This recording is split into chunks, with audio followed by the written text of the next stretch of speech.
हल्की नाली करनी है, ड्रिप नाली में रहेगी और गन्ना मोड़ा किनारे पर लगेगा। ड्रिप नाली में रहेगी, गन्ना किनारे पर लगेगा। एक बार में मिट्टी डालेंगे तो ड्रिप पास में रहेगी, दूसरी बार में मिट्टी चढ़ाएंगे तो ड्रिप साइड में हो जाएगी, तीसरी बार में मिट्टी थोड़ी सी चढ़ जाएगी तो ड्रिप भी साइड में हो जाएगी। ड्रिप को बहुत दूर ले जाने की आवश्यकता नहीं है, गन्ने के पास में रखना है। इस प्रक्रिया में ड्रिप आपकी एक तरफ होगी। ये बहुत अच्छी बात है जानने की, समझने की, कि जहां पर हम गन्ना लगा रहे हैं, ये गन्ने का पौधा लगाया हमने, तो ड्रिप आपकी इस तरह से रहेगी। देखिए, समझ में आया?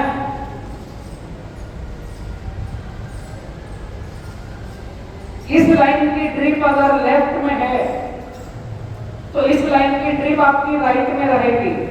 ये ड्रिप अंदर है, ये ड्रिप बाहर अंदर है।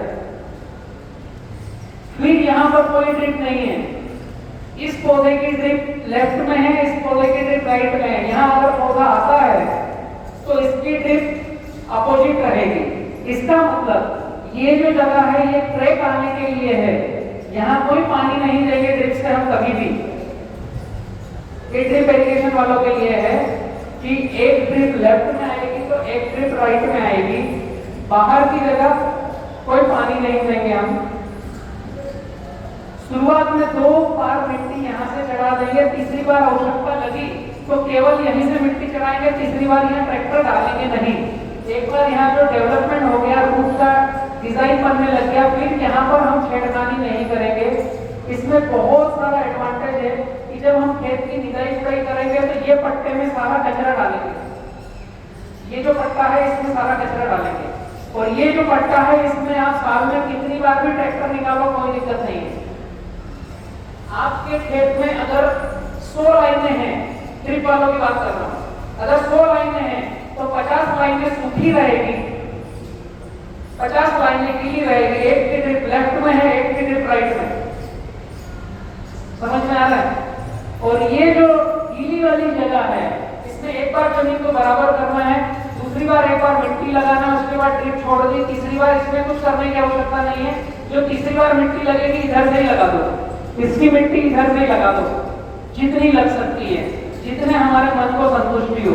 बट जहां पर ड्रिप है, जहां पर नमी है, वहां पर फिर रूट जोन तोड़ने की, छेड़ने की आवश्यकता नहीं। ड्रिप इरिगेशन में बहुत इंपॉर्टेंट बात है पर day irrigation, per day fertigation. जो मैं फ्लड इरिगेशन में बता रहा था कि एक बार लेफ्ट में पानी दो, एक बार राइट में पानी दो, बट ड्रिप इरिगेशन में ड्रिप को हम हर बार उठाकर इधर उधर नहीं रख सकते। इसलिए एक ड्रिप लेफ्ट में, एक ड्रिप राइट में है, तो यहाँ से ट्रैकिंग आएगा, यहाँ से एरिएशन होगा, आवाज आएगी। गन्ने की खेती में हम अभी तक हर नाली को गीला कर रहे हैं, है ना? हर नाली में पानी दे रहे हैं। ड्रिप है तो हर नाली में गीलापन है। गन्ने के पौधे में पाल ही इतनी चढ़ा दी कि ड्रिप आ गई बीच में, हर एक ड्रिप बीच में आ गई। मैं पाल बहुत चढ़ाने की बात नहीं कर रहा हूं। हम क्या कर रहे हैं, पाल ऐसे चढ़ा देते हैं तो ड्रिप आ जाती है यहाँ पर। ड्रिप वालों के साथ ऐसा हो रहा है ना, पाल तीसरी चौथी बार में अच्छी खासी चढ़ जाती है, ड्रिप बीच में आ जाती है। अब इस गन्ने की ड्रिप यहाँ पे आ गई, आपने 5 फीट का डाला है, यहाँ से 1.5 से 2 फीट पौधा है, यहाँ से 1.5 से 2 फीट पौधा है। उसकी जड़ें, उसका कोमल तत्व सब यहाँ पर है। गन्ने की जड़ें ऐसे बालों के जैसे होती, बारीक बारीक रूट जोन है। उसकी मूसला जड़ नहीं है कि बहुत दूर जाकर के खा ले। केले जैसी भी मोटी जड़ नहीं है, इतनी केले की तो टिची उंगली जैसे आती है रूट। गन्ने की इतनी भी नहीं है कि आपकी 5 फीट के 2 फीट के बाद ड्रिप है और वहां जाकर के हेल्दी वाटर लेना चालू करें, भोजन लेना चालू करें। हम गन्ने को मिट्टी चढ़ाने में बहुत ज्यादा कंसंट्रेशन होते हैं तो हमारी ड्रिप दूर हो जाती है। समझ पा रहे हैं? इसमें एक ड्रिप आपकी लेफ्ट में, एक ड्रिप राइट में, मिट्टी बाहर से चढ़ा दो, ऊपर हल्का सा गीला बना हुआ रहता। नीचे की तुड़ई, कचरा, पीली पत्ती सब यहाँ पर डालना है, यहाँ ट्रैकिंग आने दो। ड्रिप वालों के साथ साल भर तक आप खेत के अंदर जा सकते हो, बहुत ही मस्त फार्मिंग होगी। और ड्रिप वालों के साथ बंधई करने में अच्छा रहेगा जब इनका साइज बढ़ जाएगा। अच्छा बड़ा, तो इनको दोनों को ऐसे साथ में बाइंडिंग कर सकते हो।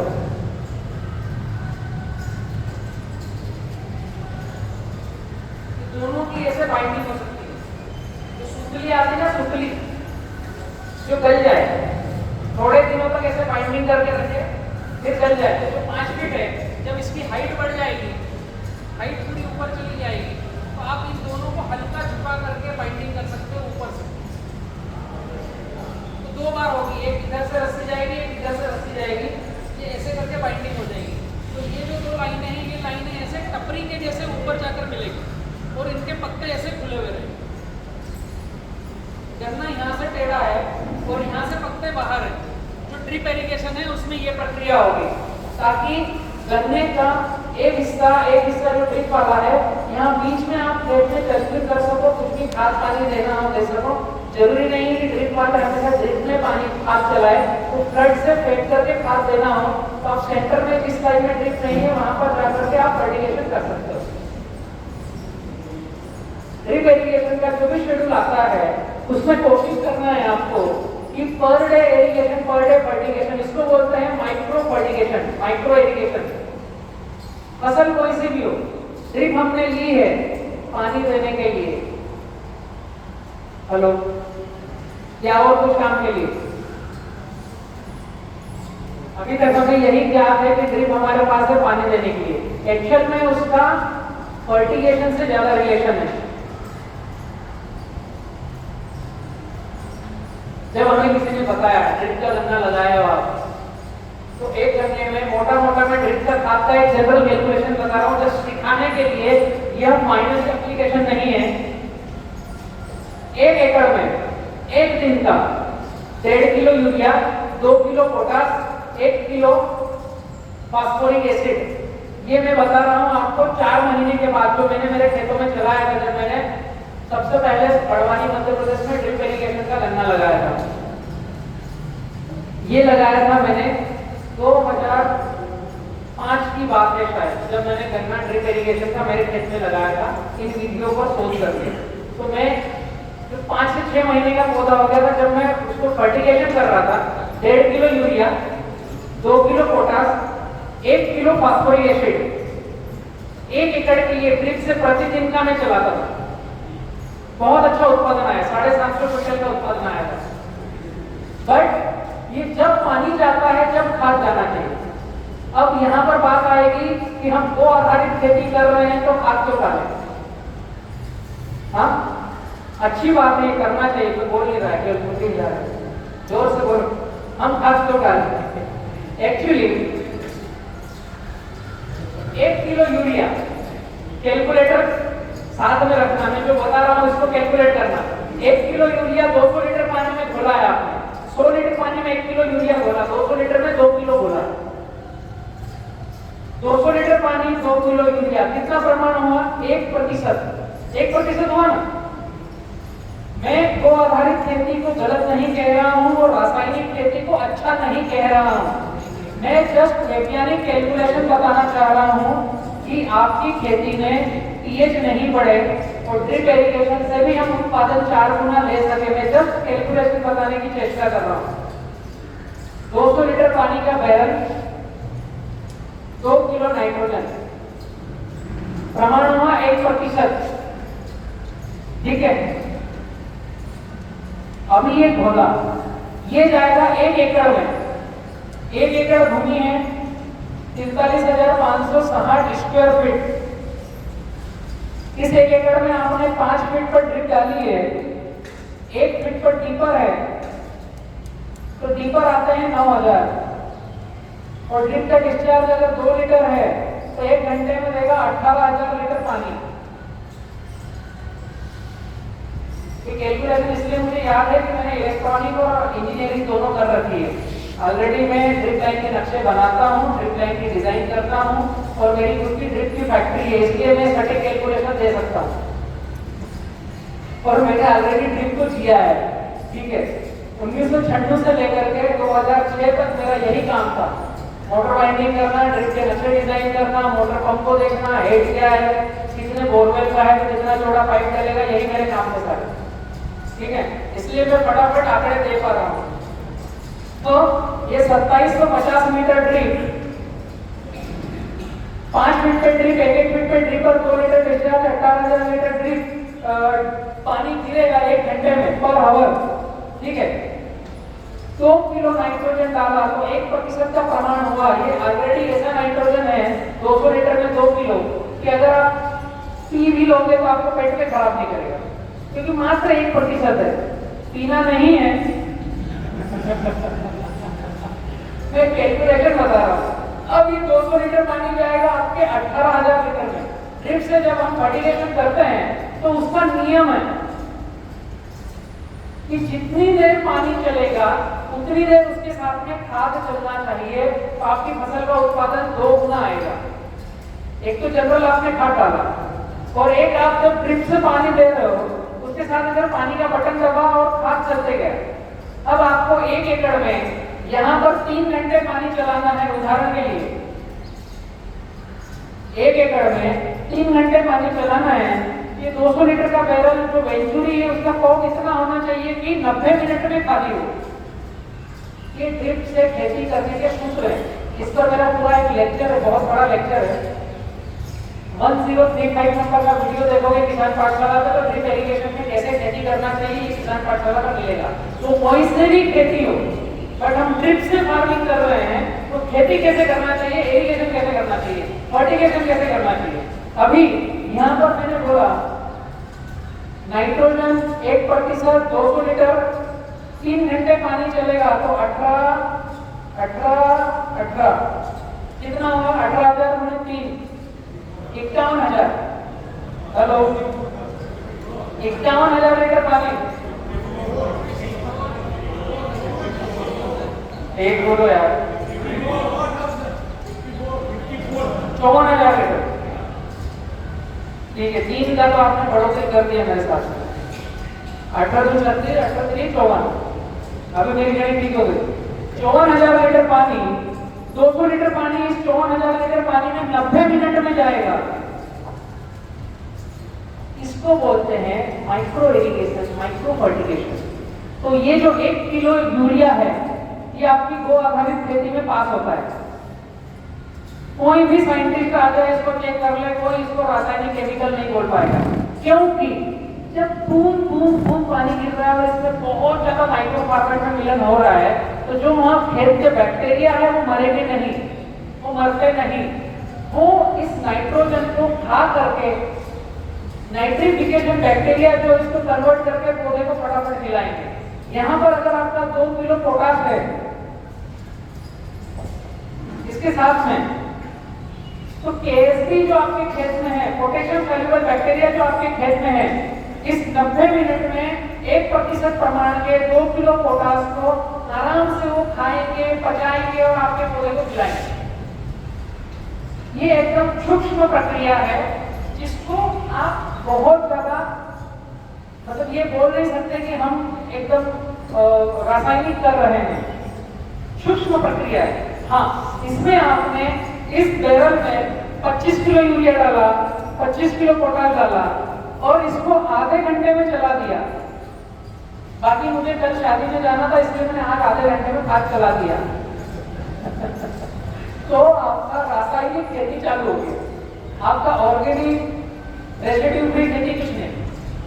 ये जो माइक्रो इरिगेशन, माइक्रो फर्टिलाइजेशन करते हैं तो हम रेसिड्यू फ्री फार्मिंग की गिनती में आते हैं और एक ही बार में हम बल्क में खाद को अप्लाई कर रहे हैं। मतलब आपका खाद जैसे ही गया वहां के बैक्टीरिया किल होंगे, पीएसबी, केएसबी, राइजोबियम या तो भग के चले जाएंगे या मर जाएंगे। तो आपको गो आधारित खेती पर जाना ही पड़ेगा, वरना आपकी खेती का पीएच बढ़ता ही रहेगा। तो रिलेट है, दोनों एक दूसरे से लिंकिंग है। यस, ऐसा बताते हैं लोग खाद ड्रिप इरिगेशन चलाते हैं तो 5-6 घंटे 7 घंटे चलाने के बाद लास्ट आधे घंटे में फर्टिलाइजेशन देना है, वो ऐसा बोलते हैं। वरना क्या होता है, वो लीचिंग हो जाता है, ऐसा बोलते हैं। काका बोल रहे हैं कि आज जो आप बोलोगे वो ड्रिप चलने के आधे घंटे के बाद देना है, वो नहीं बता रहे। लेकिन अधूरा सत्य है। महाभारत किसने देखी है? द्रोणाचार्य को मारते समय का एक वाक्य है, उसमें बोला गया था अश्वत्थामा मारा गया। बोला किसने? धर्मराज युधिष्ठिर ने, जो कभी झूठ नहीं बोलता। बट ये नहीं बोला नर या कुंजर, वो हाथी था या इंसान था, ये नहीं बोला उन्होंने। तो जो एग्रोनॉमिस्ट हमको गाइड करते हैं वो सत्य बोलते हैं, बट अधूरा सत्य। प्लसिंग जब हमने किया हो, आपकी बात सही है कि ड्रिप हम 15 से 20 मिनट पहले चलाएं, पहले प्रेशराइज हो जाए, फिर फर्टिगेशन हम उसमें एडमिट करें। ड्रिप हम जब बंद करें, मैं पूरी लाइन आपकी बोल देता हूँ, ड्रिप जब हम बंद करें उसके 15 से 20 मिनट पहले हम खाद को बंद कर दें और पानी चलने दें, ताकि उसके अंदर का फर्टिलाइजर बाहर निकल जाए। ये सारे एग्रोनॉमिस्ट जो ड्रिप इरिगेशन से जुड़े हुए हैं वो कहते हैं। लेकिन उसके पहले की एक लाइन है कि अगर आपने फ्लशिंग किया हो तो हमारे तक पहुंचा नहीं। फ्लशिंग मतलब आपने एक बार एसिड ट्रीटमेंट किया है, आपने सारे फ्लश वाल्व खोल करके ड्रिप को क्लीन अप किया है तो, और आप हमेशा अगर इस तरह का खाद चला रहे हो तो, हमने बल्क फर्टिलाइजर अगर 200 लीटर पानी में घोला है तो उसकी quantity micro irrigation, micro fertigation की नहीं है। उसकी क्वांटिटी आपके उस पानी के टीडीएस को बढ़ा देगी, उसके हार्डनिंग को बढ़ा देगी। तो वो इसलिए बोलते हैं कि आपका वो ऑलरेडी हार्डनिंग वाला पानी अगर आधे घंटे में चला तो आपके ड्रिपर को चोकिंग कर देगा। उसमें प्रेशराइज में होने में अगर वो हार्ड फर्टिलाइजर वाला पानी कहीं जाकर रुका और सूख गया तो आपके ड्रिपर में वो चोकिंग प्रेशर बढ़ा देगा, वो छार जम जाएगी और शायद उसके बाद आपके 2-3 दिन बाद अगर ड्रिप नहीं चली तो वो छार अटकी हुई रहेगी और आपके ड्रिपर को चौक कर देगी। उसके पहले पूरी एक कहानी है।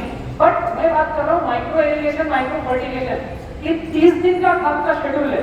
ड्रिप में कैसे कन्वर्ट करना है खाद को, ये नहीं करना है। अगर ये करोगे तो आपको आधे घंटे बाद ही पानी चलाना पड़ेगा। जो काका कह रहे हैं वो सही है। 30 दिन का खाद अगर आता है, उदाहरण में बता रहा हूँ, जो ड्रिप से चलाने वाले हैं इस अमरूल में ले लेना, 50 kilo urea, 50 kilo DAP, 50 kilo potash, ये हमें ड्रिप से देना है 1 बीघा में। 50 यूरिया, 50 डीएपी, 50 पोटास, तो फिर कैलकुलेटर निकालना पड़ेगा। हमें 30 दिन में 50 किलो चलाना है तो 1 दिन का कितना निकल के आया?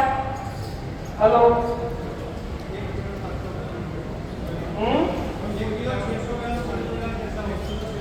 50 भागे 30, 1 किलो 600 ग्राम। 1 किलो 600 ग्राम जो है urea, 1 kilo 600 gram potash, 1 kilo 600 ग्राम डीएपी, ये 200 लीटर पानी में घोलना है। तो ये कितना हो गया? 1 2 3 6 6 12, 3 और 1 4, 12, 4 किलो 600 ग्राम के लगभग चलेगा। 4 किलो 800 ग्राम। ये जो 4 किलो 800 ग्राम 200 लीटर पानी में घुलेगा, तो जितनी देर पानी चलाना है उतनी देर बटन दबते के साथ पानी खाद का चले जाए, बटन बंद होने के साथ खाद का पानी बंद हो जाए। तो ये जो कैलकुलेशन करोगे, अगर ऐसे पानी चला रहे हो तो इस खाद को आप आधा कर सकते हो, 25 25 25, तो भी उत्पादन इसके बराबर देगा। ये साइंटिफिक अप्रूवल है, हमने इस पर प्रैक्टिस किया है। अगर आप हर बूंद के साथ खाद भेजते हो तो जितना आप बिना बूंद के साथ खाद भेज रहे हो उसका आधा करके चलाओगे तो भी रिजल्ट आएगा। क्योंकि पौधा जो उस पानी को पिएगा वो खाते खाते पिएगा, हर बूंद के साथ खाद घुलाओगे। और उस खाद का कॉन्सेंट्रेशन कितना है? पहले तो यहाँ पर हो गया 2%, 4 किलो 800 ग्राम में लगभग 2.5% हुआ। अब ये 2.5% अगर आपने 2 घंटा मोटर चलाई है तो 36,000 लीटर पानी में ये मिक्स होगा, धीरे धीरे धीरे धीरे मिक्स होगा। तो पौधा जब जब पानी पिएगा तब तक खाद को खाएगा, तो आपका उत्पादन इससे बढ़ेगा। तो इससे कभी भी मोटर पहले चलाएं या खाद बाद में चलाएं, उसका कोई रिलेशन नहीं। ये सूत्र है ड्रिप इरिगेशन से फर्टिगेशन करने का। ठीक है, एक बार नींद भगाओ।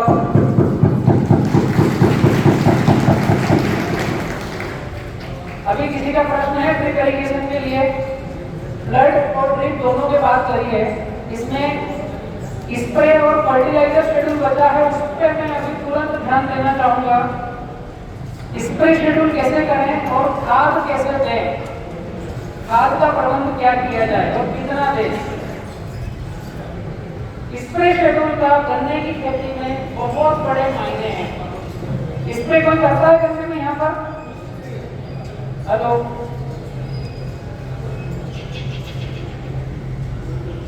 स्प्रे करते हैं आप लोग गन्ने में? छोटा होता है तब, बड़ा होता है तब। आप घूमने नहीं जाते बारिश के बाद? आप घूमने नहीं जाते? क्योंकि बहुत सारे बच्चे तो गन्ना लगाते तो घूमने जाते हैं ना। गन्ना मतलब बारिश के बाद खेत में जाएंगे नहीं। स्प्रे करना चाहिए। गन्ना एक ऐसा पौधा है जिसको जितना नहलाओगे उतना उत्पादन बढ़ेगा। जितनी बार नहलाओगे उतना उत्पादन बढ़ेगा। इसका कतई मतलब नहीं है कि कौन सी दवा डालें। छोटा सा कॉन्सेप्ट है। मैंने जब मेरे खेत में 2005 में गन्ना लगाया था, मैंने रेंजर लगा दी थी। मैं गन्ने को ऐसे ड्रिप से फ्लड से पानी नहीं देता था, मैं रेंजर से पानी देता था। ड्रिप भी लगी हुई, लेकिन एक समय के बाद 15 दिन में 1 या 2 बार पानी ड्रिप से देना है, बाकी रेंजर से नहलाना है उसको। जितना नहलाओगे उतना भगेगा। करके देखो, मजा आएगा। अभी बारिश में जो गन्ना आपका चल रहा होगा ऐसा कभी नहीं चला होगा। इसकी पत्तियां जितनी नहाएगी, इसका पानी जितना धुलेगा उतना ये स्पीड से जाएगा। तो गन्ना लगाने के कुछ समूल है जो मैंने किया है। गन्ना की खेती जब मैंने किया है उसमें, तो उससे उत्पादन में आपके 25% तक की बढ़ोतरी आएगी। कितनी? केवल स्प्रे शेड्यूल को एडॉप्ट करने से। कुछ नहीं मिले तो पानी का स्प्रे कर देना। हम वैसे करते हैं मिट्टी का स्प्रे, जो सभी न्यूट्रिशन को साथ में लेकर चलता है। अब मैं कुछ एक बातें बताना चाहूंगा जो शायद आपको भौंकर जाए, लेकिन प्रैक्टिकल करोगे तो रिजल्ट मिलेगा। आपने पौध का सिलेक्शन कर लिया, लगभग 14 आंख वाला पौधा ले लिया, लगा दिया। 12 बाय 1250 पौधे 5 बाय 7 पर लगा दिए। और इवन पानी दे दिया, भिर्रा पद्धति कर ली, तो हवा चली गई, पानी का सही प्रबंधन हो गया और ग्राफ आपका सूर्य की रोशनी के लिए बन गया। अभी मैंने इसमें खाद की कोई बात नहीं करी, जस्ट वो तो ड्रिप में समझाया था कि खाद कैसे देना चाहिए अगर दोगे। मैंने बोला नहीं आप खाद दो, तो कम से कम वो आधारित वाले भाई नाराज मत होना। मैंने बोला नहीं है खाद दो, अगर कोई खाद दे रहा है तो देना कैसे चाहिए वो मैंने बात करी। ठीक है, अभी जमीन की तैयारी, पौधा, ग्राफ लगाना कैसे, उसको टेक केयर कैसे करना, पी कैसे निकालना, पत्ती कैसे निकालना, कचरा कहाँ रखना, इसके आगे आता है स्प्रे शेड्यूल। जैसे ही हम पल्ला लगाएंगे, पौधा हमने लगाया 3 फुट 14 आंख वाला। जिस दिन पौधा लगाने से पहले मिट्टी का स्प्रे लिखते जाओ शेड्यूल। ये बहुत ही महत्वपूर्ण बात है। लगाने से पहले मिट्टी का स्प्रे, इसको हम बोलते हैं VM स्प्रे। इसमें कैसे बनाओगे मैं वो प्रक्रिया बताता हूँ। इसके फॉर्मेट अगर लिख लोगे ना तो आपको प्रक्रिया छोटी सी है, घर पे कैसे बनाओगे वो लिखवा देता हूँ। पौधा लगाना है, आपके पास घर पे आ गया है, पौधा लगाने से पहले मिट्टी का स्प्रे कर दो। ठीक है, लगाने के दूसरा स्प्रे 5 दिन बाद, तीसरा स्प्रे। अब मैं स्प्रे से स्प्रे का ड्यूरेशन बता रहा हूं। पहला लगाया उसके 5 दिन बाद, फिर स्प्रे 7 दिन के बाद, 1 2 3 4, तो चौथा, पांचवा, छठा, 7 7 14 17 21 27 28 27 35। लगभग 1 महीने के ये स्प्रे हैं। लगाने से पहले 1 दिन 2 दिन, लगाने के 5 दिन बाद 7 7 7 7। तो लगभग ये स्प्रे पौधा लगाने से 1 महीने की प्रक्रिया के हैं मिट्टी के स्प्रे। मतलब आपको मैं काम धंधे पे लगा के जाऊंगा, पंप उठा के रखना।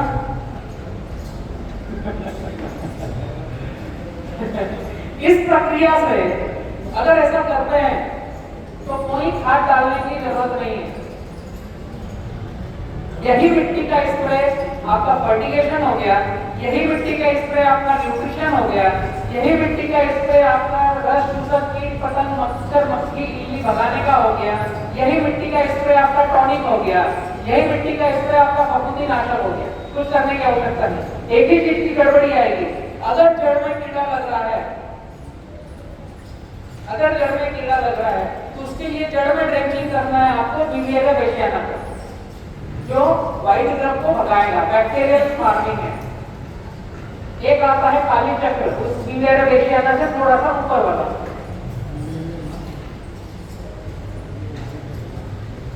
मेटाराइजिन एनिसोप्लिन आता है उसके अंदर, बीवियरा बेसियाना या मेटाराइजिन एनिसोप्लिन, या जो मित्र मेरे रसायन प्रेमी है वो डाल सकते हैं डेल्टासू।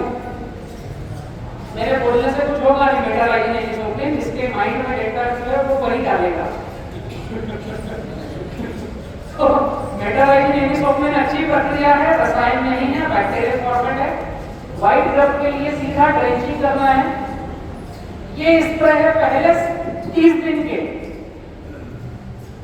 फिर अगले 30 दिन 7 दिन 7 दिन 7 दिन 7 दिन, ये 2 महीने की प्रक्रिया है। जब हम इसका सिर कलम कर देंगे, जब इसका हम सिर कलम कर देंगे, फिर 7 दिन 7 दिन 7 दिन 7 दिन, 3 महीने की प्रक्रिया। उसके बाद आपके पास समय मिले 10 दिन में एक बार, समय मिले 10 दिन में एक बार। जब बड़ा हो जाए ट्रैक्टर अंदर डाल करके उस स्प्रेयर से भी आप कर सकते हो 14 दिन में एक बार, बारिश के बाद 14 दिन में एक बार, 3 महीने 7 दिन 7 दिन 7 दिन, चौथे महीने से 10 दिन में एक बार 10 दिन में एक बार 10 दिन में एक बार। मिट्टी का स्प्रे, बीएम स्प्रे, पानी OD1 400 क्विंटल उत्पादन लेना है। मैंने मेरे खेतों में लिया है, कोई फर्टिगेशन डालने की आवश्यकता नहीं है। नीचे जब मन हो, जमीन में जब मन हो, एक बार कूड़ गोबर गौमूत्र 15 दिन 20 दिन में जब आप फ्री हो। खेती ऐसे करना चाहिए कि फ्री टाइम में हम खेत में एक प्रक्रिया को करने जा रहे हैं, जीने जा रहे हैं, ना कि खेती ऐसे करना चाहिए कि हम बर्डन से उसको कर रहे हैं। आज करना ही जरूरी है, अभी करना ही जरूरी है, तो आपका पकना कोई जरूरी नहीं है, उतना पकता नहीं है। और सबसे बेस्ट बात है कि अगर आप ह्यूमस बना सको, ह्यूमस फील्ड में डालने के लिए पानी दे रहे हो फ्लड इरिगेशन, तो फ्लड के साथ में कोप खोल के चला दिया, ड्रिप से है तो ड्रिप से हमने चला दिया। ये अगर स्प्रे आपने पूरे लिए तो 400 क्विंटल राइटिंग में मेरे साथ ले सकते हो। इससे कम उत्पादन आएगा नहीं, वैरायटी कोई सी भी हो। प्रक्रिया ये मिट्टी का स्प्रे, पानी प्रबंधन का नियंत्रण, 400 क्विंटल का उत्पादन। अभी मैंने खाद की बात नहीं करी क्योंकि खाद आता है नीचे 8% पे, 70% उत्पादन है पानी प्रबंधन से, 22% उत्पादन है आपने ग्राफ क्या लिया उससे, सूर्य की रोशनी से जो फोटोसिंथेसिस की जाएगी उससे। पानी प्रबंधन और सूर्य की रोशनी को हमने कैप्चर कर लिया और हमने 40 से 50 हजार गन्ने मेंटेन कर लिए बिना वाटर शूट के, तो बिना खाद डाले आपका माल पकता है। आपको अंतर्वर्ती फसल लगा करके फास्फोरस देने की जरूरत नहीं गो आधारित खेती में भी। इस प्रक्रिया से गए तो मैं इसलिए बोल पा रहा हूँ कि ये मैंने खेती करी है और इसको जिया है। स्प्रे, हाँ माटी का स्प्रे मैं बता रहा हूँ कि कैसे करें, मैं पूरा बता रहा हूँ उसको। यहाँ तक समझ में आया स्प्रे क्यों मायने रखता है। एक तो मिट्टी अपने आप में न्यूट्रिशन है, दूसरा गन्ने को जितनी बार नहलाओगे वो उतनी बार खिला करके चलता है, इसलिए उसको नीचे से पानी प्रबंधन और ऊपर से नहाना मिल गया तो उत्पादन आपको जो चाहिए वैसा मिलता है। अब मिट्टी का स्प्रे किया कैसे बनाएं वो मैं बता देता हूँ आपको। बीएम स्प्रे बोलते हैं उसको। 200 लीटर पानी इसमें मिट्टी का स्प्रे कैसे बनाओगे? खेत के बाहर, ये खेत है हमारा, खेत की मेड़ को ले सकते हैं या खेत के बाहर जो खाली जमीन पड़ी है जहां हमने कभी भी कल्टीवेशन नहीं किया, जहां कभी भी यूरिया डीएपी पोटास नहीं डाला, वहां की मिट्टी चाहिए। मिट्टी का स्प्रे बनाने के लिए मिट्टी कहां की चाहिए? जहां कभी भी यूरिया डीएपी पोटास नहीं डाला, जहां कभी कल्टीवेशन नहीं किया, वहां पर हमें 5 से 7 फीट का गहरा गड्ढा करना है, मिनिमम 5 फीट। अगर 7 फीट है तो बहुत अच्छा, 5 से 7 फीट गहरा गड्ढा करना है। मिट्टी लेना है ऊपर से नीचे तक की। 200 लीटर पानी में 30 केजी मिट्टी,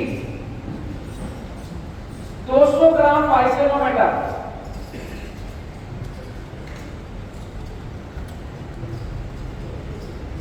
वाइसेनोमीटर के अंदर सुक्रोज आता है और गो अर्क आता है। ये बी किसान का प्रोडक्ट है, होम डिलीवरी आएगा, आप बी किसान डालोगे आपको नंबर मिल जाएगा।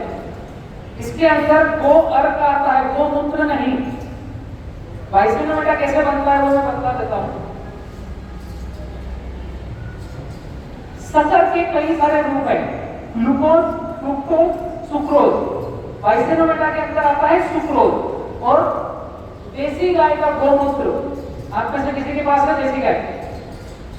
आपको एक काम करना है, जिसके पास भी देसी गाय है, ताजा गोमूत्र लेना है, कांच की बोतल लेना है, ऊपर का ढक्कन भी अगर वैसे प्लास्टिक का रोशनी जाने जैसा हो वो लेना है, और अपने घर की छत पर सूर्य की लाइट जहां सबसे ज्यादा आती है वहां रख देना है। देसी गाय का गोमूत्र एकमात्र वर्ल्ड में ऐसी चीज है जो सूर्य की एनर्जी को ग्रहण करता है, सोखता है। जब गोमूत्र को हम छांव में रखते हैं तो उसका कॉन्सेंट्रेशन बढ़ता है और जितना पुराना होता है उतना अच्छा होता है।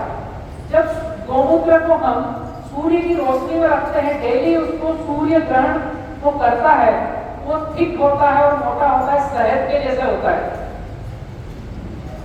ये जब आप अपनी घर की छत पर रखोगे तो 15 दिन, 45 दिन, 1.5 महीना, 2 महीना, 3 महीने के अंदर वो आपको मोटा मोटा दिखेगा, जो सूर्य की एनर्जी को एब्जॉर्ब करता है। देसी गाय में ही केवल इतनी क्षमता है।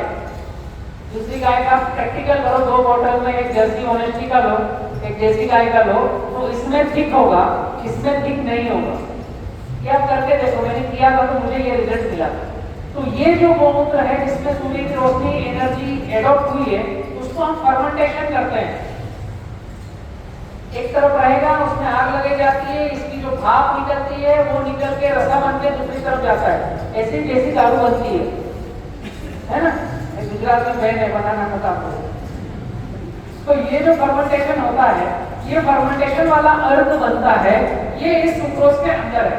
इसका नाम है वाइसेनोमीटर। ये आप घर पे भी चाहो तो बना लो। ये अगर देसी गाय के गोमूत्र को इस तरीके से कर लो तो जिस फल में सुक्रोज आता है बहुत ज्यादा, जैसे मीठा चीकू, उनके साथ आप ये गो अर्क बना करके आप सुक्रोज की बजाय उसको लगा मिट्टी के स्प्रे में डाल सकते हो। लेकिन रेडीमेड आपको बी किसान से मिल जाए। अभी यहाँ पर 20 किलो मिट्टी ऊपर से नीचे तक की लेना है, 200 ग्राम वाइसेनोमीटर लेना है, कम से कम 24 घंटे। जिनकी मिट्टी पीली है, रेतीली है, जो ढीली मिट्टी है, निकालते निकालते ढीली हो गई, उसको कम से कम 24 घंटे। काली मिट्टी, मोटी मिट्टी, लाल मिट्टी, चिकट मिट्टी है तो 36 घंटे रखना है। इस मिश्रण को दिन में 1 से 2 बार हिलाना है। हिलाना कैसे है? लकड़ी उसमें प्लस बनाना है, लकड़ी से ऐसे डायरेक्ट नहीं हिलाना है, क्योंकि ऐसे में मिट्टी हिलती नहीं है। जो लकड़ी है उसके नीचे प्लस, सीधी लकड़ी उसके नीचे प्लस की 2 लकड़ियां बांध दो 1-1 फीट की। अब उसको ऊपर नीचे हिलाओगे तो पूरा पानी ऊपर आएगा, नीचे जाएगा, ऊपर आएगा, नीचे जाएगा। ये प्रक्रिया करते हैं तो मिट्टी बहुत अच्छी तरीके से मिलती है पानी में। और 24 से 36 घंटे छोड़ोगे, 2 बार इसको मिलाओगे तो ये पूरा अपना मिट्टी क्ले को तोड़ करके इसके पार्टिकल बारीक बारीक हो जाएंगे और ये मटमेला पानी घुल करके रेडी हो जाएगा पौधे को न्यूट्रिशन देने के लिए। जब हमें स्प्रे करना है, अभी ऊपर से नीचे तक की लेना पड़ेगी, केवल ऊपर की नहीं। नीचे से ऊपर तक की 20 किलो मिट्टी पूरी। जब हमें स्प्रे करना है तब भी हिलाते जाना है और पंप में डालते समय एक बार पकड़ छान किया, फिर दोबारा पकड़ छान किया, ताकि रेत, पत्थर, लकड़ी कुछ उसमें होगा वो निकल जाए।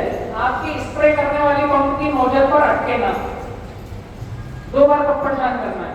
और जो स्प्रे कर रहे हैं वो मजदूर भाई को बोलना है पीठ को हिलाते रहना, क्योंकि कपड़ छान करोगे ना तो इसमें थोड़ा रुकेगा तो नीचे क्ले बचेगा। अगर पंप स्थिर हो गया तो नीचे क्ले बैठ जाएगा, आपकी पंप की नोजल में अटकेगा। हमें पौधे के ऊपर क्ले वाला पानी डालना है। इसका मतलब ये नहीं है कि 36 घंटे बाद ये मिट्टी बैठ गई और ऊपर का पानी स्प्रे कर दिया। बहुत से मित्रों के प्रश्न आते हैं, हम ऊपर का पानी ले रहे थे, उसमें कुछ कचरा आ रहा है, उसका क्या करें? मिट्टी सब लेना है, उसका क्ले काम में आएगा। जब ये क्ले वाली मिट्टी जाती है खेत में, समझ में आया स्प्रे क्या? अब पौधे के पास आता हूँ, जब भी क्ले वाली मिट्टी जाती है खेत में, एक काम होता है कि सुक्रोज वाला पानी गया तो सुक्रोज जिस पानी में मिलता है उसमें कार्बन डाइऑक्साइड निकलता है। अभी ये बोतल में जैसे सुक्रोज डालूंगा 2 चिमटी, ये बोतल कार्बन डाइऑक्साइड देगा। और पौधे को चाहिए क्या? सांस लेने को पौधे को क्या चाहिए? Carbon dioxide. किसी भी पेड़ पौधे को जब कार्बन डाइऑक्साइड मिलती है, अभी मैं किसी भी अवस्था में हूं, मुझे अगर डायरेक्ट ऑक्सीजन पास में मिलेगा तो मैं और हेल्दी हो जाऊंगा, थोड़ा ब्रीथिंग सॉफ्ट होगी, नॉर्मल होगी, मैं थोड़ा सॉफ्टनेस में आऊंगा। किसी का एक्सीडेंट हुआ है या किसी की तबीयत ज्यादा खराब है, हॉस्पिटल में जाएगा, सबसे पहले क्या? Oxygen mask. तो किसी भी पेड़ पौधे को सबसे पहले कार्बन डाइऑक्साइड मिली तो अपने आप खुश, खिलखिलाकर चलने को तैयार। फिर उसको पानी से नहला दिया, जो करने की प्रवृत्ति, जितना नहलाओगे उतना खिलकर चलेगा। तीसरा, ये जो मिट्टी है ये न्यूट्रिशन का महासागर है। इस मिट्टी में है क्या? ये मिट्टी में ऊपर की लेयर पर ये जो पृथ्वी है इसके 1.5 फीट नीचे 1.5 फीट ऊपर बैक्टीरियल कॉलोनी है।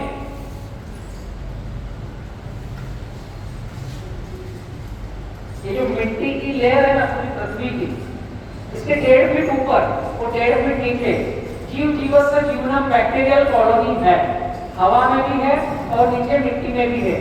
वो हमें दिखे ना दिखे वो है।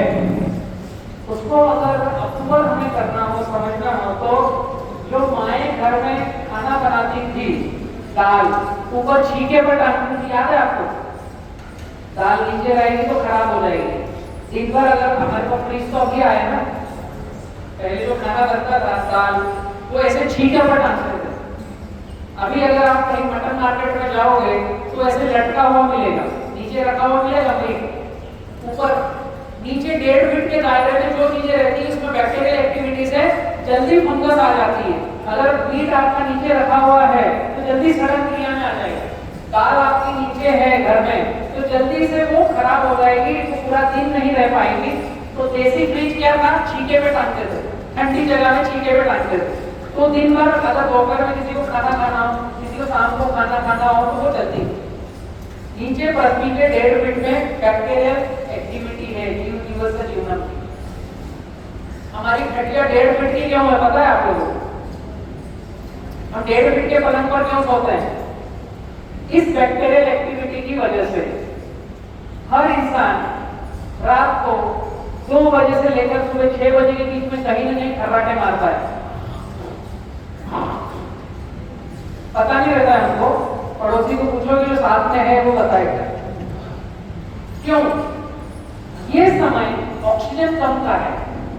रात को 2 बजे से सुबह 6 बजे के बीच में ऑक्सीजन लेवल रात वाले स्टेशन पर कम रहता है, नीचे पृथ्वी के सूर्य चले गया वहां ज्यादा रहता है। इधर सूर्य आ गया तो उधर ऑक्सीजन कम हो जाएगा। तो जब 2 बजे से 6 बजे के बीच में ऑक्सीजन कम होता है, हम मुंह से सांस लेते हैं ज्यादा मात्रा में।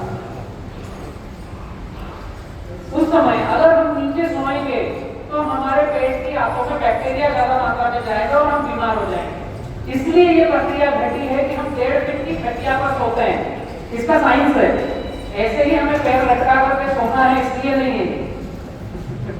पुराने लोगों ने जो प्रक्रिया करी है ये कुछ न कुछ साइंस के कारण करी है कि 1.5 फीट का पलंग क्यों, 1.5 फीट की खटिया क्यों, पैर लटका के बैठने में अच्छा लगे इसलिए नहीं है, वो बैक्टीरिया आंतों में ना जाए इसके लिए। तो ये जो हमारी मिट्टी की लेयर है 3 फीट की, 1.5 फीट नीचे 1.5 फीट ऊपर का, ये बैक्टीरिया इसमें आएंगे सभी तरह के। वाइसिनोमेटा में सुक्रोज है जो सभी तरह के बैक्टीरिया का भोजन है, और इसमें कोर का है कॉन्सेंट्रेट किया हुआ एनर्जी वाला, वो दूसरे बैक्टीरिया को आगे प्लेस होने नहीं देता है। आप लोगों को अगर ध्यान हो कि कहीं हम किसी को छोड़ने गए और वापस आते हैं घर पर, तो माएँ हमें गोमूत्र डालती है, पता है ना, घाट पर जाकर के घर आते हैं, कुछ 4 बूंदे गोमूत्र की हमें पूरा क्लीन अप कर देती है। एक्चुअली इसके पीछे बहुत बड़ा साइंस है, वो चर्चाएं निकलेगी तो हम फिर 8-9 बजे तक बैठते रहेंगे। तो जब हम 4 बूंद गोमूत्र से शुद्ध हो जाते हैं, उसी तरीके से इसमें कई सारे बैक्टीरिया आते हैं, मित्र भी आते हैं, शत्रु भी आते हैं, दूषित भी आते हैं। ये जो गोवर्ग इसमें ट्रीटेड किया हुआ है, जैसे ही सुक्रोज जाता है कार्बन डाइऑक्साइड देता है, सुक्रोज जाता है तो बैक्टीरिया का भोजन है, और गोवर्ग जाता है तो दूसरे बैक्टीरिया को रोकता है, आगे पास आउट नहीं होने देता है। और ये जब 36 घंटे के बाद स्प्रे किया जाता है तो यहाँ के मित्र बैक्टीरिया सारे काम में आएंगे। इसके बाद में 1 से 1.5 फीट तक तो हम कल्टीवेशन और कल्टीकलो करते हैं, 1 से 1.5 फीट के बाद हमारे पास कुछ नहीं है। और मैं आपको बोल रहा हूँ कि जहां आपने कल्टीवेशन नहीं किया हो वहां की मिट्टी लेना है, जहां डीएपी डाला हो, जहां पोटाश डाला हो, तो जहां डला होगा वो रसा बन करके नीचे जाएगा, तो वो यहाँ के बैक्टीरियल एक्टिविटी को चेंज कर देता है। हमारे खेत में हम डीएपी पोटाश डालते हैं, उसका पानी का रसा जो नीचे जा रहा है, वहां की अगर मिट्टी लेंगे तो वहां की बैक्टीरियल एक्टिविटी, वहां के जो एंजाइम्स है वो चेंज मिलेंगे आपको। इसलिए मैं बात कर रहा हूँ जहां यूरिया डीएपी पोटाश नहीं है, जहां कल्टीवेशन नहीं है, तो यहाँ पर जो कचरा पड़ा हुआ रहता है, पेड़ों के पत्ते पड़े हुए रहते हैं, और बारिश का पानी आता है और वो कचरा गल करके वो नम नीचे होता है, तो ये जो रसा नीचे जा रहा है ये यहाँ पर न्यूट्रिशन का महासागर बनता है।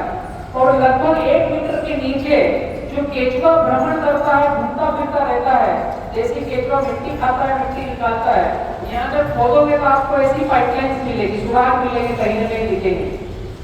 अब 5 से 7 फीट खोदोगे तो यहाँ कहीं ना कहीं सुराग मिलेंगे। ये मिट्टी जब 24 से 36 घंटे घोल कर रखते हो तो ये जो पानी है ये सर्वांगण सब रूप से सभी फसलों के लिए, केवल गन्ना नहीं, सभी फसलों के लिए लाभकारी है। इल्ली, मच्छर, मक्खी, महुआ, व्हाइट फ्लाई, टूकड़ा, thrips, acid acid acid acid सब बाहर करता है, मारता नहीं, पत्ते को खाने नहीं देता, इतना ही काम करता है। जैसे मिट्टी वाला पानी पत्ते के ऊपर जाता है, 2 बार नंबर छान करके 36 घंटे रखने के बाद, तो मिट्टी नहीं जाती, क्ले जाता है। वो क्ले जाता है, पौधे के ऊपर रोम छिद्र पर कोटिंग होता है, वो क्ले पौधे के रोम छिद्र पर कोटिंग होता है।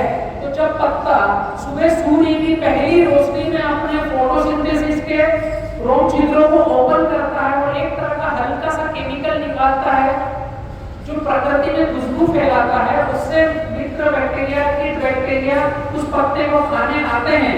जब ये क्ले उसके ऊपर रहता है तो खुशबू फैलती नहीं। समझ में आया क्या होता है? ये जो क्ले उस रोम छिद्र पर टच होता है, जब उसके स्पोर्स खुलते हैं और एक हल्का सा चिपचिपा पदार्थ बाहर आता है, जिससे खुशबू फैलने से थ्रिप्स, माइट्स, इल वहां पर इनवाइट होती है। और सुबह सूर्य की पहली रोशनी आने के साथ तो वो इनवाइट करता है, रोम छिद्र खुलता है, जैसे ही वो स्पोर्स खुल करके रसा बाहर आता है, उसके पास मिट्टी के पार्टिकल है बहुत महीन, जो 36 घंटे घोलने के बाद में उस पत्ते पर गए हैं, वो पार्टिकल उसको सोख लेते हैं। अब जो कुछ उसमें टुकड़ा, महुआ, मक्खी, मच्छर बैठे हुए हैं वो उसको खा नहीं पाते हैं, क्योंकि क्लोरोफिल को खाने के पहले आपको मिट्टी को खाना है। उस पत्ते के ऊपर आपने मिट्टी का स्प्रे किया तो लेयर चढ़ गई ना, इल्ली पत्ते को खाएगी, उसके पहले मिट्टी को चटेगी, उसको खुशबू लेगी। थ्रिप्स, व्हाइट फ्लाई पत्ते को खाने के पहले किसको समझेंगे? मिट्टी को, कितने छोटे पार्टिकल में वो है। थ्रिप्स को ऐसे दूरबीन से देखना पड़ता है, उसकी दो ऐसे टांगे होती है आगे से, व्हाइट फ्लाई तो भी थोड़ा सा बड़ा होता है, तो एकदम हमारे नाखून में तो करीब 200 बैठ जाएंगे, एक नाखून में 200 व्हाइट फ्लाई बैठ सकते हैं, इतना छोटा आता है ना। जब वो इतना छोटा आता है तो वो उसकी आंखें कितनी छोटी होगी, तो उसको जो हमने क्ले पतला करके पत्ते पर डाला है वो तो बहुत बड़ा दिखेगा। समझ में आ रहा है मैं कहां लेकर जा रहा हूं? पत्ते के ऊपर थ्रिप्स बंद करके समझो, जब उसमें हमने मिट्टी का स्प्रे किया, अब उस थ्रिप्स को क्या दिख रहा है? मिट्टी। कोई भी थ्रिप्स मिट्टी को खाता है? सेंस है, प्रकृति में सेंस है, वहां टिकता नहीं रहेगा, खा नहीं पाएगा, दिखेगा, विचरण नहीं कर पाएगा, उसकी प्रजाति को बढ़ा नहीं पाएगा, क्योंकि उसको खाने के लिए हष्ट-पुष्ट भोजन नहीं मिलेगा। यही प्रक्रिया केवल हमें खेत में करना है, बाउंड्री पर नहीं। ये मुद्दा है, ये समझ में आएगा इस पे कैसे बनाना? Hello, yes. ये जो हमारा खेत है, इस खेत में स्प्रे हमें करना है खेत के अंदर, मेड़ पर नहीं। हम किसान क्या करते हैं, मेड़ को पहले चारा मार दवाई डाल करके खत्म करते हैं, हाँ, क्लीन। मेड़ पर कुछ भी नहीं होना चाहिए, साफ सुथरी। मेरे यहाँ की मेड़ पर तो मैं आराम से बैठता हूँ, साफ सुथरी। तो जब आप बैठते हो तो कोई महुआ, मच्छर, मक्खी उस पर आकर नहीं बैठेगा, क्योंकि वहां कुछ है नहीं, वो कहां जाके बैठेगा? आपके पेड़ पौधों पर। कॉन्सेप्ट देखने की दृष्टि को केवल खेत में लेकर जाओ, इसके अलावा कुछ करना नहीं, इलाज आपके पास है। जब हम पेड़ को क्लीन कर देते हैं, हमारी फसल को नुकसान देने वाले कीट पतंग कौन है? शाकाहारी, जो पत्ते को खाएंगे, जो क्लोरोफिल को खाएंगे, जो उस पत्ते की जाइलम फ्लोएम में छेद करेंगे। तो जो गन्ने को छेद कर रहे हैं, वो जो मेड़ पर ध्रुव है, वो हरा चारा है, उसको भी तो वही खाएंगे ना। दोनों सिमिलर प्रजाति के हैं। हमने मेड़ कर दी क्लीन, कीट पतंग बैक्टीरिया को बोला तुम इधर मत बैठो, अंदर ही रहो, खेत में रहो।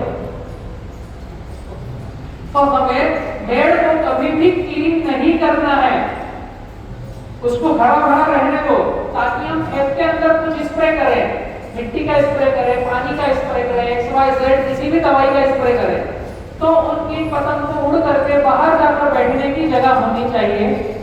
प्रकृति को हम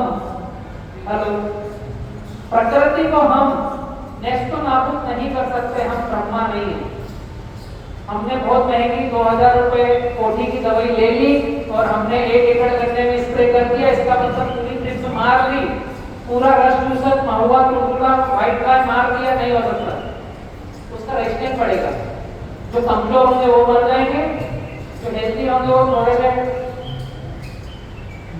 दौड़ेंगे, वापस स्ट्रॉन्ग होके आएंगे। अगली बार आपको ज्यादा डोज डालना, क्योंकि आपने उनके उठ करके बाहर बैठने की जगह खत्म कर दी।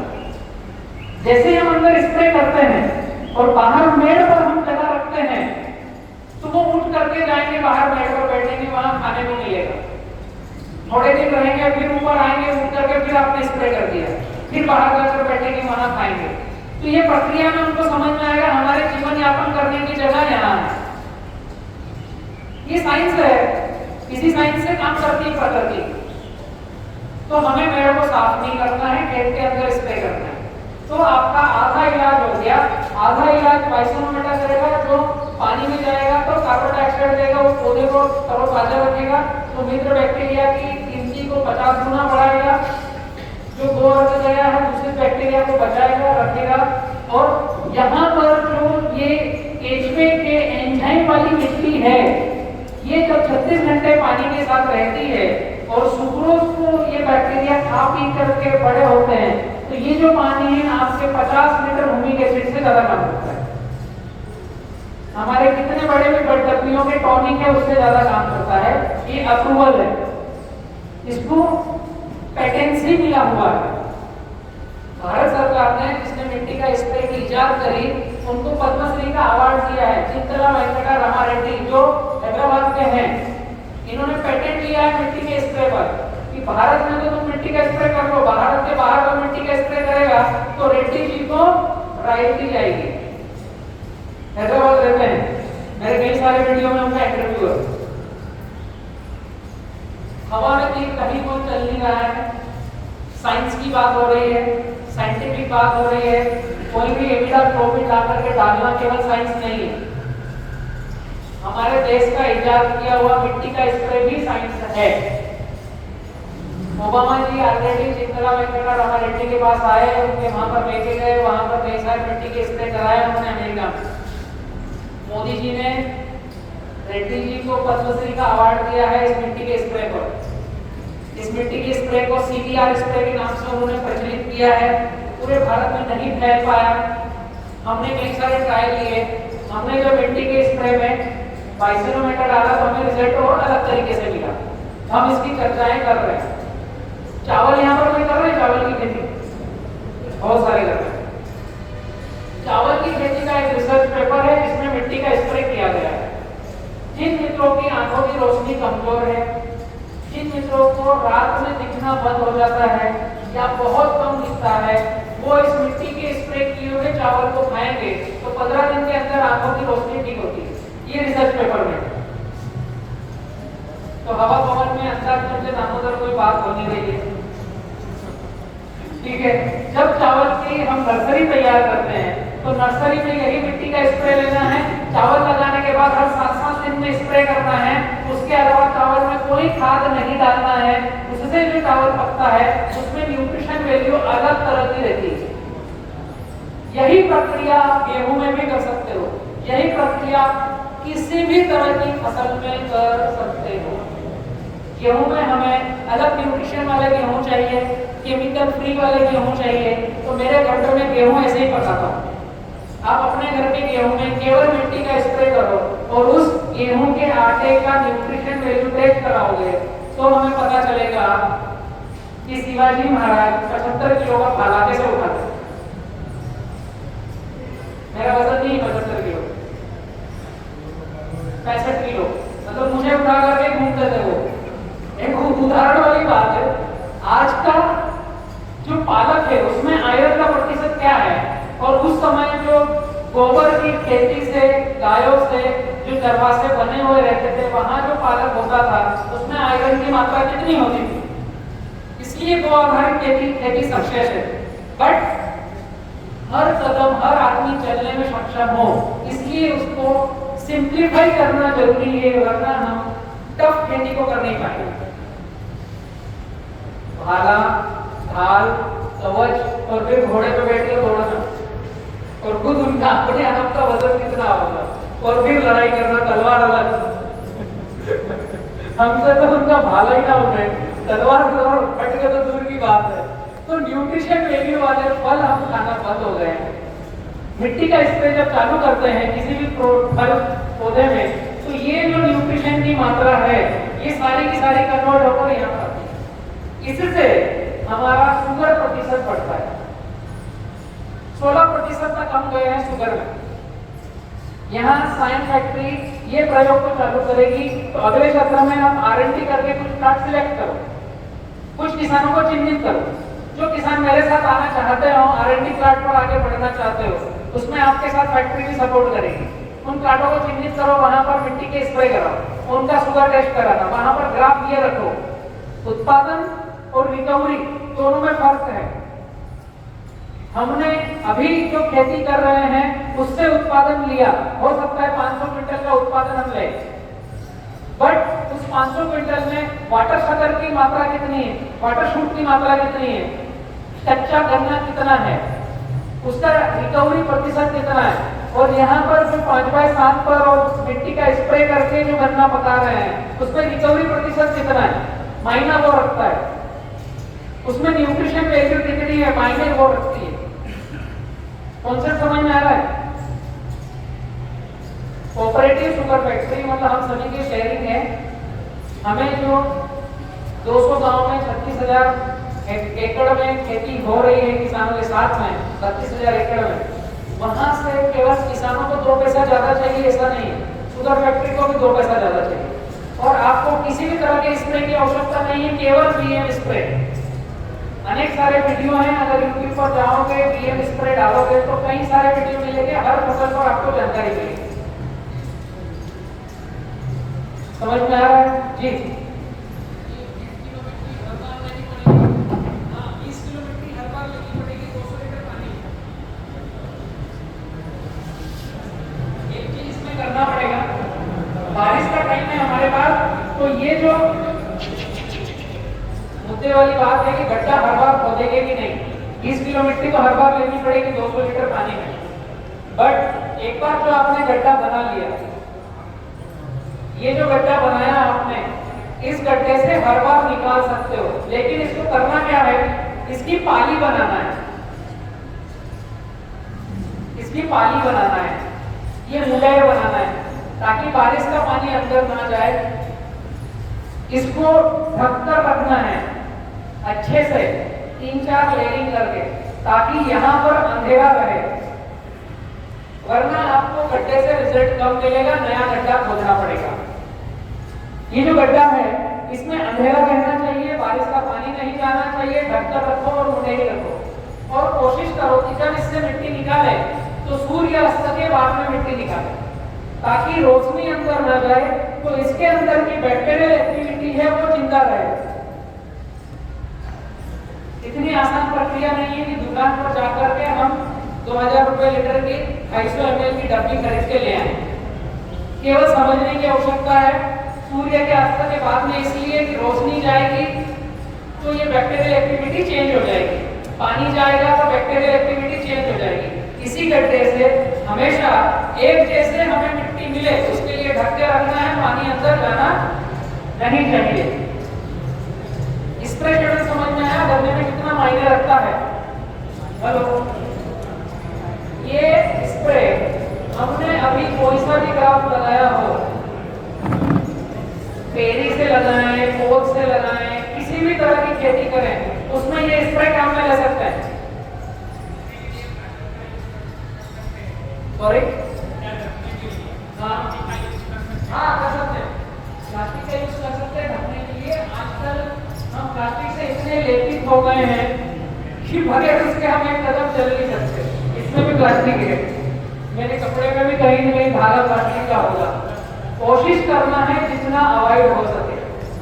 आप चेयर पर बैठे हो भी प्लास्टिक ही दे, तो जितना अवॉइड हो सके उतना प्लास्टिक को अवॉइड करना है, उसको रिसाइकलिंग में देना है, बजाय नालों से समंदर में जाए उसकी वजह। प्लास्टिक यूज करना अभी हम बंद कर नहीं पाएंगे, वो हमारे जीवनचर्या बन गई है, उससे डरना बंद करो, तो साथ में जीना चालू करो। आपका चश्मा भी प्लास्टिक है तो उसको हम डिकम्पोस्ट कैसे करें या रिसाइकल कैसे करें उस पर समझना है। अभी मोटी मोटी लगभग सारी बातें हो गई है, अब मेन मुद्दा बचा है फर्टिलाइजर का, कि गन्ने की खेती में 1 एकड़ में खाद कितना डालना। आप लोगों की हिम्मत बची है मेरे साथ और भ्रमण करने की? हाँ, एक बार